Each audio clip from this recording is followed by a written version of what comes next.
ছেষট্টিটা mobile সহ প্রায় 11 KG গাঁজা উদ্ধার করল আসানসোল উত্তর থানার পুলিশ।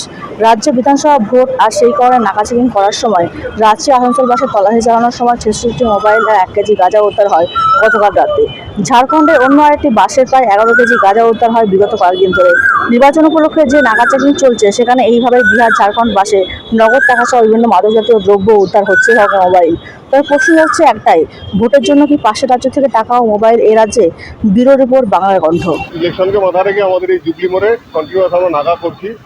তো এখানে আমরা কালকেও কিছু সাকসেস পেয়েছি, কালকেও কিছু পেয়েছি, আজকেও আমরা আজকে কিছুক্ষণ আগে আমরা একটা ঝাড়খণ্ড থেকে আসা বাসে 1 কিলোর বেশি কিছু গাঁজা আর আমরা মোবাইল হ্যান্ডসেট পেয়েছি।